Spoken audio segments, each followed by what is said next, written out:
Welcome to the Global Education Station Presents. I'm Annette Levesque, your host, education and technology strategist, and author of eLearning Gold, the ultimate guide for leaders. In each episode, we explore innovative ideas and best practices in education, connecting with directors, CEOs, authors, and thought leaders. Together, we'll share stories and insights to inspire and engage learners globally. Today, I'd like to introduce you to Kylie Kissel, the current Director of Education Technology at Red Deer Catholic Regional Schools. Growing up in a family of educators, Kylie never imagined that he would end up in the Alberta K-12 education system.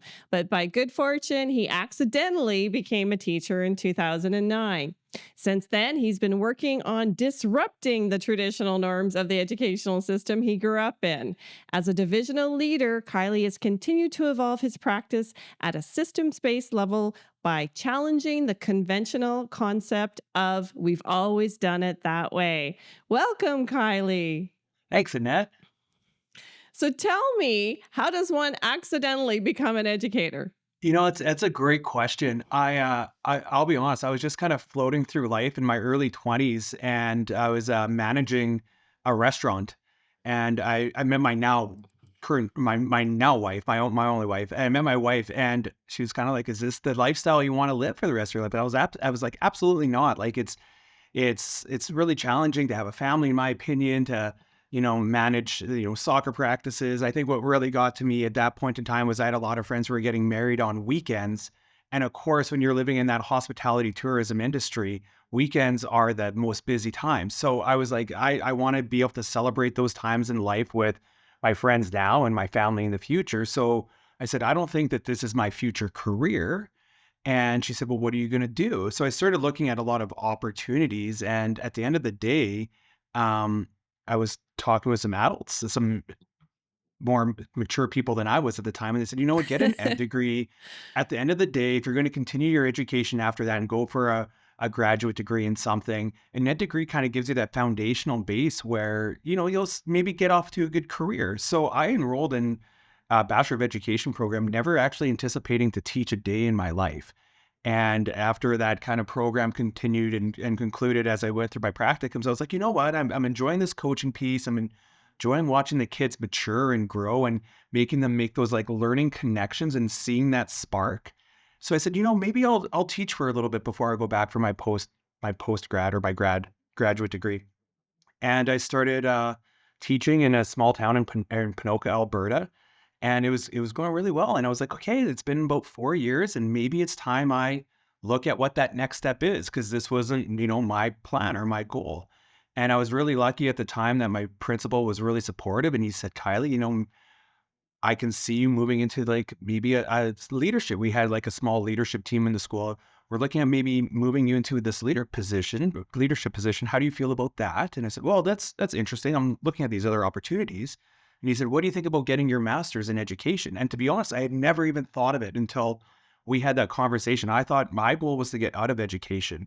And as we were just expecting a baby at the time, and I started looking at, the things I loved about being in education, why would I want to leave that to go somewhere else? So then I just kind of evolved into a leadership position in the school division, and it just kind of led from there. And then from that point on, it just more and more opportunities, the doors kept opening. And I felt that the more I stayed in education, the more I kind of pushed myself to continue to grow myself and be that lifelong learner. I felt that there's more opportunities available for me.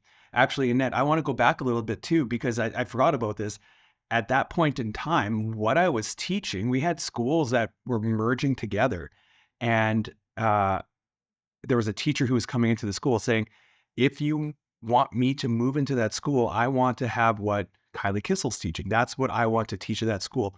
And I felt like the doors were closing for me actually at that point in time. I felt that my job was kind of getting taken from me as a teacher. I was very probably territorial. And I know that there's a lot of teachers out there that, our classroom is our space. And I felt like it was being infringed upon.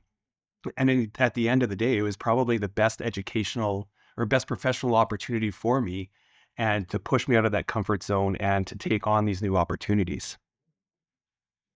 And so now you're finding yourself in a new position, as we discussed, as director at Red Deer Regional Catholic Schools. What are some of the challenges? Because you're not the only one this year. I'm talking to a lot of people who are new to that role and seat. So, what are some of the challenges or things that need to happen when you're taking on a new role? You know, I think the best advice that I've been given and found and would love to pass on is to create that professional learning network for yourself as a professional, as an educator, finding people that are in similar roles as you, have like similar mindsets, but then will also challenge you to evolve your practice, whether it's in the classroom, whether it's in like a leadership position, finding people that have gone through those steps already or are currently going through those steps and just having the springboard off of each other. This year, I've made it kind of my mandate, my personal mandate, being new into this position, new to this district. I've reached out to other directors across Alberta and we'll connect at a conference or we'll connect online or through a collaborative. And I just send them an email and I'll say like, hey, like this is who I am. This is where I'm at. Will you can you provide a 1 hour, mentorship meeting where I can just sit down and ask you? I had a list of about 10 questions and everyone was more than willing to accommodate and say like, yeah, I'll sit down with you for half an hour. And I would just ask them questions. I'm running an IT team. This is, kind of what I see. Do you have any of these issues? Or talking about networking, which isn't my specialty. I'm an educator. So I'm asking them questions about people they're working with or how they're supporting their schools. And at the end of the day, just trying to gather as much information as possible so that my school division can then make the best possible decisions for our students. That's awesome. And it mentions in your bio that you are challenging the conventional concept of, we've always done it that way. And I have frequently, any pioneer, innovator, person working in ed tech has encountered this. Can you give me an example of one of those conventional concepts you've had to challenge? Oh, you know, I think we just get stuck we get stuck in the comfortable. We get stuck in what we're comfortable in doing. And that's human nature. And I find that and I love my team. They're great and they've accepted me with open arms this year. And that was one of the first things they identified in themselves is like, it was in one of our first meetings where somebody answered the question like, but we just always couldn't have done it that way. And they stopped themselves and said, you know what? I absolutely hate that comment. I don't believe that that's what we should be doing, and I don't think we should ever say that again. So I appreciate my team kind of acknowledging that earlier on. Um, my first like tech position in a school was at the point in time where everything was shifting to cloud based, and at that point in time, we're moving away from you know uh, Microsoft Office being installed on computers to cloud based programming. And that was probably the hardest transitional point that I've seen any school go through was getting out of that uncomfortableness about, well, I have a download folder. Well, I have my documents folder. Where is this stuff going to live? Because it's always lived in there in that certain area of my computer. So I feel like it's just always been ingrained. And I think education has done a great job over the past 10 years to kind of make those steps into being more comfortable in the messy, being more comfortable in change, and challenging themselves to grow and see what else is out there for them. I 100% agree. And I think, to your earlier point about, collaborating and finding mentors, I think that's especially true when going through educational technology changes within your board. They have a saying, if you want to know what's down the road for you, ask somebody on the way back. This is especially true for ed tech. What can you tell me what is unique about Red Deer Regional Catholic School Boards as compared to, are you smaller board, larger board? How many students as compared to other school boards? I'd say we're on the small side in Alberta. So we have about 10,000 students. So that's a fairly good size in Alberta. We are located right in the middle of Alberta, kind of right between Edmonton and Calgary, I should say. And so Edmonton's the center of Alberta, basically, but we're right in between there. Right there's about 100,000 people, and it's lots of natural resources. We have a lot of agriculture. We have a lot of business and tourism. We're the main hospital center in central Alberta. So there's a lot of industry, a lot of students that have come up from many different types of backgrounds and parent supports and parent careers and social economic status. So it's kind of just that middle of the road, middle sized community. And what do you think are some of the key challenges within your board teachers are facing today with the onslaught of new technology and just changes in, I don't know how Alberta's doing, but in Ontario, many of the boards tell me they have teacher shortages and staffing shortages. And so it's been difficult to provide things like professional development and time off for learning. Are there any unique challenges to your school board in your area? I would say Alberta is very similar to Ontario, or right now, like budgetary cuts, like and I should say there's no budgetary cuts in education in Alberta. However, our student population is growing immensely. So we're not staying with the inflation of students and the growth of students. We're not staying current with inflation. I think even this year, just in this position, the cost of technology has skyrocketed. So anything that we were set into contracts for is now we're paying almost double for any of subscriptions or any hardware or software pieces that we need to maintain in our school division. And just talking about that evolution piece as well. There's technology isn't the same as it was 10 years ago, like I said, when I was in that first role. But even this year alone, from the amount of conversations in the past few years, from cybersecurity to artificial intelligence to the new neuro nanotechnologies that will be coming down the way or whatever else we don't even know about at this point. Those are continual costs that I think have been challenging from a school division perspective to maintain a high level of those educational technology goals that we set for ourselves and to try to grow our students' abilities to become ethical citizens with technology when it's just becoming a struggle, like you said earlier, to maintain effective class sizes or make sure we have the proper supports for our guest teachers who are coming into our schools to support our teachers. So there's a lot of challenges out there, and I think that we're just trying to maintain the pace of change as best as we can. Hmm. Completely understood. So you're trying to do more with less, basically. Same budget as you're saying, but you have more obligations to meet, more students, more demands on the system. How about the big AI question? How are you feeling about the whole AI debate and your teachers? Is it a yay, nay, or we're not dealing with it, or everybody's welcoming it? Whereabouts are you on your AI journey? I would say we're still along the way on the journey about how we'll be moving forward with AI. We haven't jumped full feet, 2 feet in to that pool. We've been lucky enough, especially in Alberta. I think that there's an organization, the Alberta or ATLE, so the Alberta Teaching Leaders in Education, or Alberta Technology Leaders in Education. They had a great AI summit just a couple months ago. CAS, so our College of Alberta Superintendents of Schools, had an AI summit in March.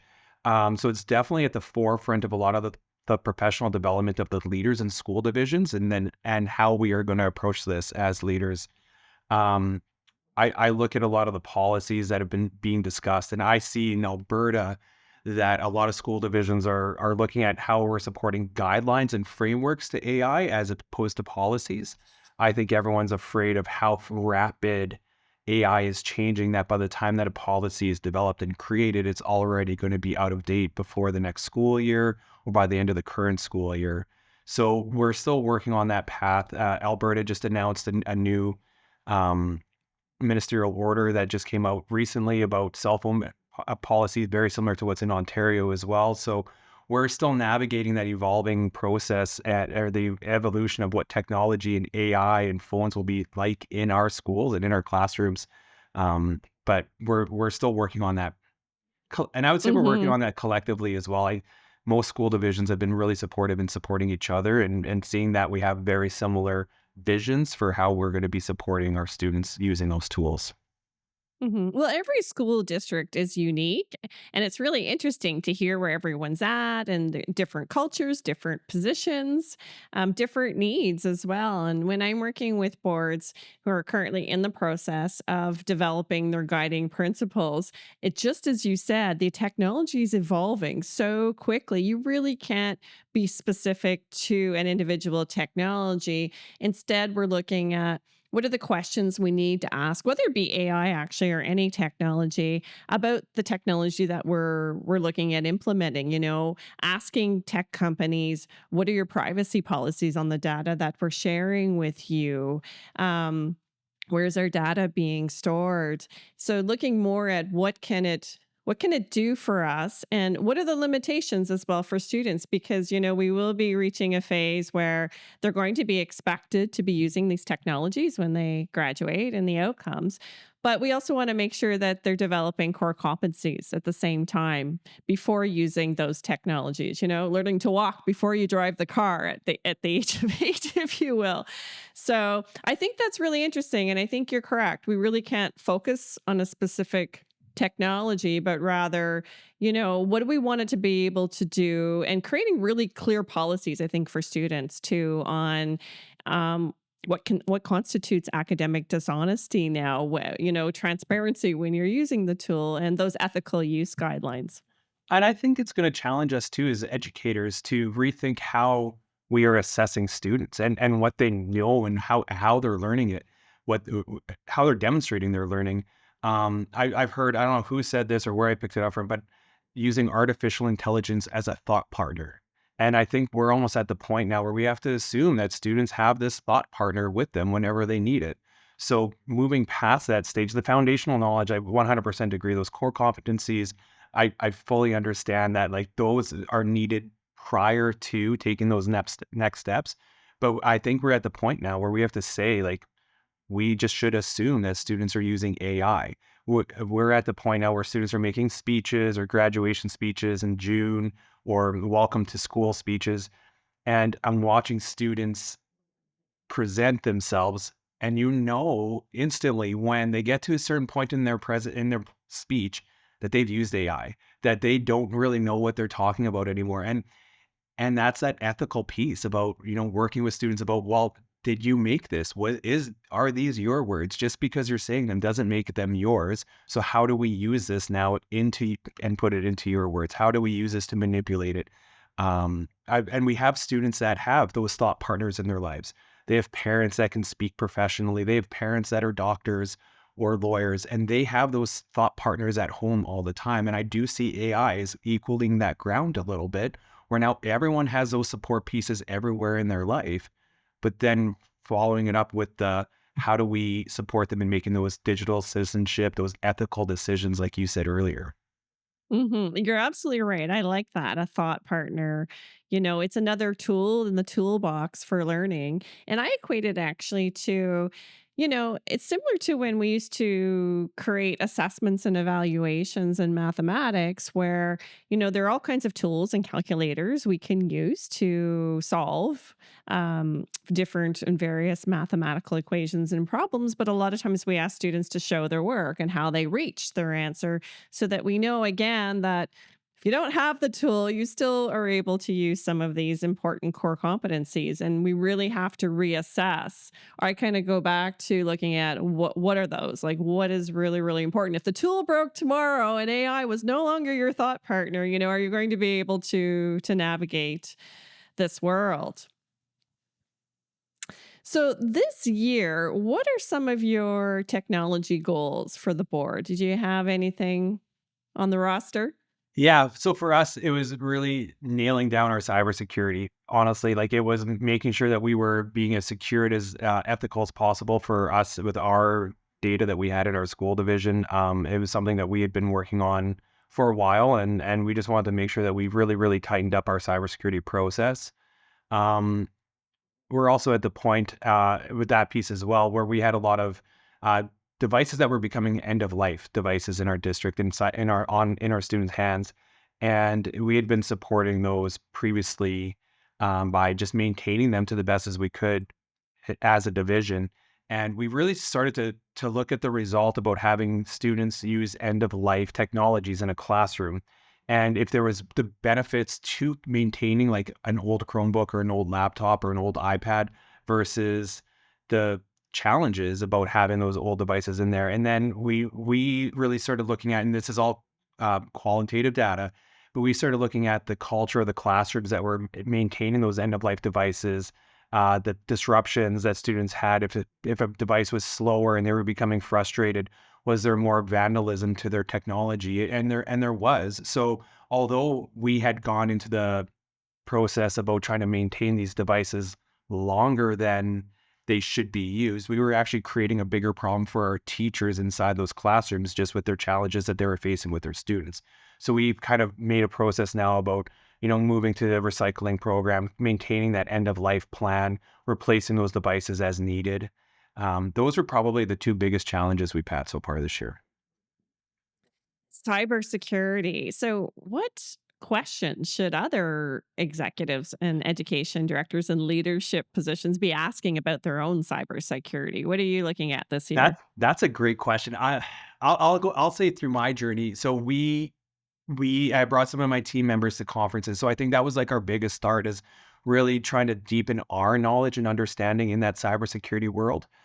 We've been going through the process, but I wanted to take it more than just in the hands of a few small, like a small group of people, and try to build my team's awareness to have that more awareness as a team.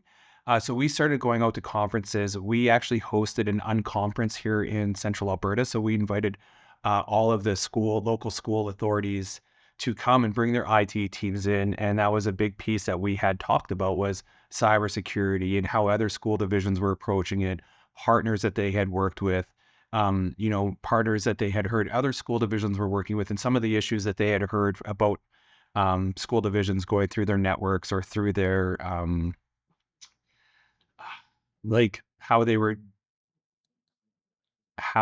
other school divisions were, getting consultants into to go through their network and see what their vulnerabilities were. And then also just hearing like the horror stories that were out there, the ones that are public in the States or the ones that are private in Alberta. It seems like we're hearing all of these stories about major school boards having a cyber threat, and then how they're handling and how they're dealing with it, and trying to build our practices to best preserve our students' data and information, and preserve, have a functioning school district at the end of the day.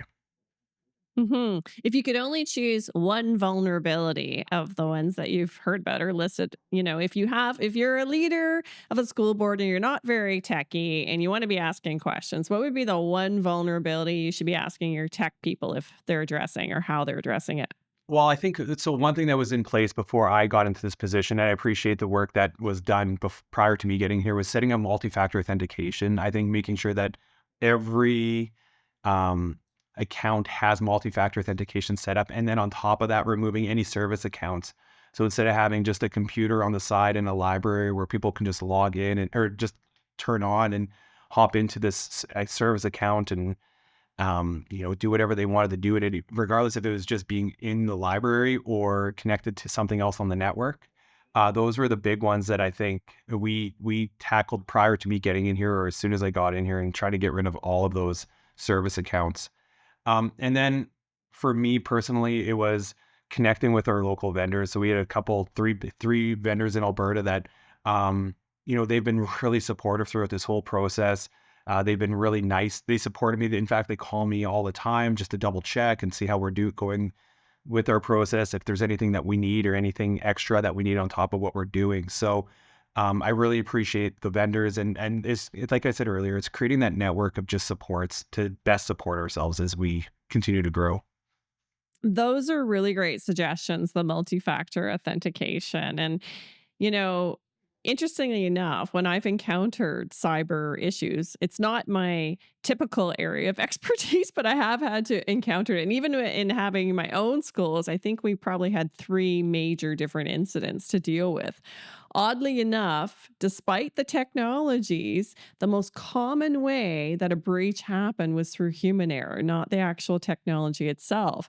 So I'd see things like we would create these sophisticated measures, and then I would find, teachers storing passwords in their Hotmail accounts or their Yahoo accounts if they still had them. And so educating teachers and staff on those types of breaches as well that could happen, or even sort of those simple guidelines, we found to be really important as well when looking at technology, especially with some. I know you said your board isn't. You haven't done it, or you're not extensively involved, I guess, in virtual learning. But for those who have staff working from home and remotely, that's a huge issue because you're on a computer now that's no longer on the network for the school. And there has to be a determination made of what types of data should you be able to access while you're at home, and what types of data should you have to go into the school to access. And then what types of data should we be storing in our learning system? And my recommendation was always separate, separate, separate. Put only, basic information about the student in the virtual learning systems or any form of EdTech that they would be using from home. And then that central database that you have on site that's storing their more in-depth academic records and personal data that's on site at the school. Because we could have issues as well, too, of educators not trying to do anything wrong, but logging in from home, leaving the computer open and running, or having a bug on their own system and not knowing it, or on their devices and not knowing it. So those are huge issues as well, I think, for and they're independent of the types of technology Oh, that we're using when we look at security. and you're absolutely right. We have about I don't even know, about 600 kids on a virtual learning program right now. So they're mostly virtual, online, at home. Our teachers are in the school, luckily, so they're still working within the school. But we had some accounts that had less restrictions to them that the teachers were accessing that we no longer used in the district, that the teachers were then giving students to be able to log in to access different platforms or things that were locked down to students. And teachers are so resilient, and they will find workarounds to help their students have the best learning opportunities. But sometimes it's that 30,000-foot view where we don't always make those connections or dots. The other thing that, exactly like you said about that technology piece, and um, I know school divisions and where schools are responsible for purchasing their own technology. And at the end of the day, we don't know if a principal is going to go out and buy a laptop for a teacher. What the malware is, what the antivirus software is on the computers.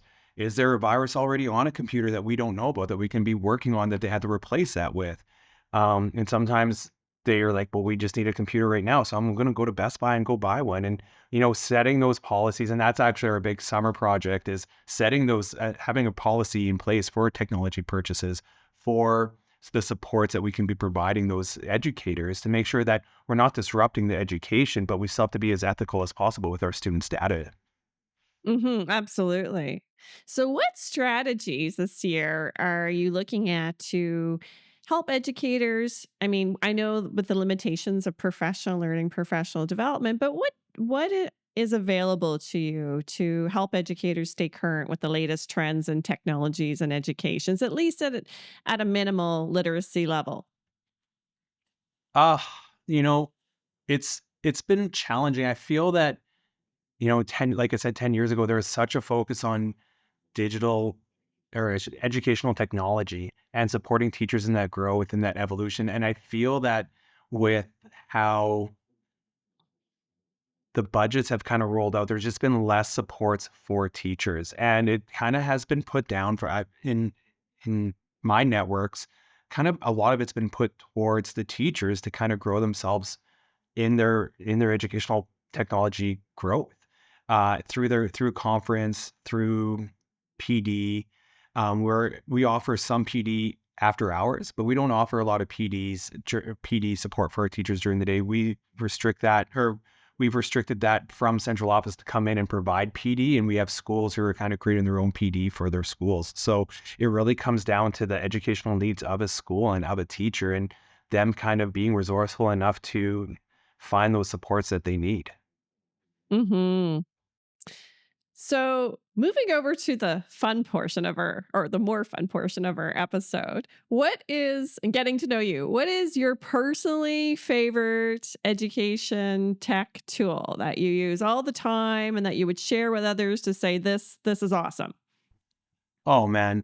So being out of this classroom for a while, but I know that Google Classroom has kind of adapted this, but Edpuzzle was my favorite tool. So YouTube now has those features where students or teachers can go in, play a video, and then have students watch and answer the questions in that video. That was my favorite sub plan because I would then know as I was doing whatever else I was doing, that my students were in that video. I could see how they were responding. I could see how they were interacting with that video. So like the teacher's tool now in Google Classroom with YouTube, I think was awesome. Um, being I and I never really relied on technology. I always felt that technology was that tool that to support us, and leaving students the flexibility of choosing different tools and not having the tool as a focus of the learning plan, but having the learning the focus of the learning plan. So at one point in time, we were designing, it was designed as design studies class. So students, this is 10 years ago almost now, creating a 3D scanner because we had 3D printers, but we didn't have a 3D scanner in our school. So I said, like, how can we build a 3D scanners, and leaving that up to the students to go through a learning process. That was really the focus. Actually, I have it here with me. Like this was like the expectations of how students would learn in our classroom, and focusing more on the learning than on what the technology tool would be. That's a great tool, Edpuzzle. I'm definitely going to check that out. Yeah, What I haven't seen them in a while, but I do when I watch the new YouTube teacher classroom, the Google Classroom tool on YouTube. I was like, oh my goodness, that's even a step above Edpuzzle. I've asked that question eight times this month, and I have not gotten the same answer, which is really great. I'm actually hearing about new tech tools, which is great for the audience and teachers and educators that, people are loving and that they're using. What book are you either reading right now, fiction or nonfiction, or favorite book of all time? It doesn't have to be impressively academic. Just want to know what you like to read. Oh, well, I just finished Astra by Cedar Bowers. So that was my book club with my friends. I'm reading John Hattie, which isn't interesting to most people. I think the most interesting book I've read, and it was because of Good Will Hunting, and it was a people's history of the United States of America. And in Good Will Hunting, and I won't swear, but he swears in it. He said he was talking to Robin Williams about how Robin Williams had that bookshelf of books, and he said how smart people baffled him, how they surround themselves by books, but they're the wrong books. And he said you should read a people's history. So that's when I read that book. So that's my recommendation. It's boring, it's dry. I'm a history fan. I was a social studies teacher in Alberta. That was my training. So I thought that was a phenomenal book.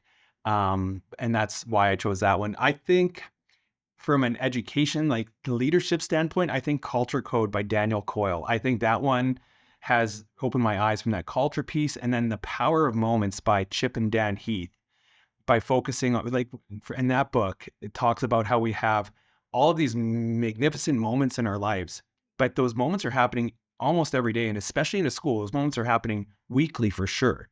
Yet we miss them. They haven't become this like impactful moment because we just haven't focused on one certain aspect about how it will impact students or how it will make it just that little bit bigger moment. So Power Moments, Chip and Dan Heath, Dan Coyle, Culture Code. Those are, I think, the best non-education books I've read lately. I really like that, the power of a moment. I was listening to, I can't remember if it was Eckhart Tolle or one of the monks, and he described it was so interesting how he was with a group of people in this beautiful scenic place who were traveling, and he was just looking at the nature and the beauty of the whole place. And he said all they were talking about was where their next vacation would be. So they were completely missing out on where they were, that presence. And I think presence is so important for calm in actually teachers, students, everyone, and being able to enjoy the journey and not just the results. So I'm definitely going to check that out, the power of moment.